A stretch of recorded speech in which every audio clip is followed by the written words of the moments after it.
Welcome to the Real Estate Espresso Podcast, your morning shot of what's new in the world of real estate investing. I'm your host, Victor Menashe. On today's show, we're talking about how to hire. I can tell you that I've hired hundreds of employees over the years. We've recently brought several new members into our team and have focused on hiring for character. You see, you can't train character. People either have the kind of characteristics and attributes that will mesh with the organization, or they don't. You can't train people to be committed. They either have that or they don't. I found that whenever there was a bad hire, it's because we focused too much on skills and not enough on attributes. Attributes are those things that are developed and shaped and molded over a long period of time. Skills, on the other hand, can be taught over a relatively short time period. I like the Starbucks philosophy with respect to hiring. They hire for personality because they can teach anyone how to make coffee. If you're not polite and if you don't thrive on interacting with people on a daily basis, they can't teach you that. They can teach you how to make a perfect cappuccino.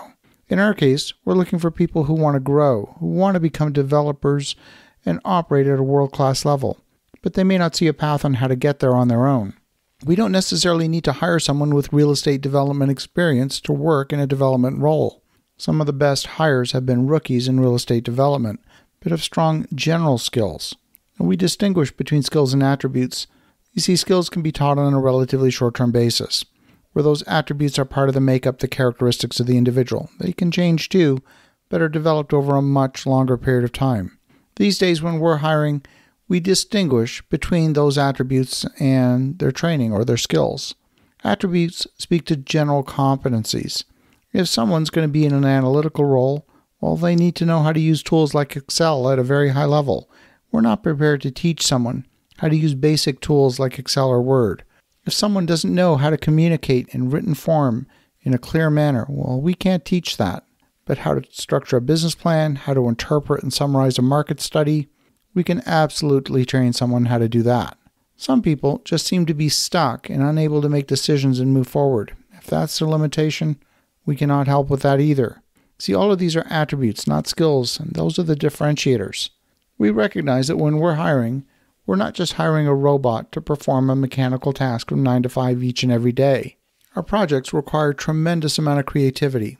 We want people who recognize the creative aspect of the work and who are looking for an avenue to exercise their own creativity. But that creativity is not unconstrained. The creativity is exercised within the confines of the constraints placed on the project. These constraints include land area, zoning, market demand, market supply, construction costs, community input, and so on. It's precisely those constraints that force a degree of creativity that wouldn't otherwise be necessary. We found the best hires are those who love the work, and frankly, they would do it for free because it's so much fun. They love to learn and grow. Those who come in saying they're the expert, they've got all the answers, often have their ego get in the way of delivering a quality result. The chemistry with the rest of the team is of paramount importance. Maintaining the culture within the organization is far more important than just making another hire. We've had very good success with a process of trialing a new hire in a role for a period of time to see how they adapt to the culture of the organization. We learned very quickly whether they're going to be a good fit or not. When we hire, we're looking for a specific set of attributes. Number one, we're looking for initiative. That's something that's hard to train. People either have it or they don't. Some people just sit back and wait for tasks to come to them. And if that's you, well, it's not going to be a fit. We're looking for people who know how to create structure where none exists, and then use that structure on a repeated basis. While most people thrive in a structured environment, not everyone has the skills to create structure or improve the structure if that structure is missing. Number three, we're looking for people who are simultaneously ambitious but humble. Their ambition needs to be focused on the organization rather than merely personal ambition. I've heard from so many this year that hiring is difficult, and I see the help wanted signs everywhere.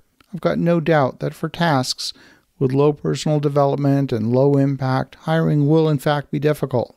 There continue to be a lot of people out of the workforce for a variety of reasons. Many have chosen to stay home for family reasons. If you want to be hiring in 2021, consider that you need to offer more than just an hourly rate. You may want to consider engaging the heart, mind, and personal growth of your new team members. As you think about that, have an awesome rest of your day. Go make some great things happen. I'll talk to you again tomorrow.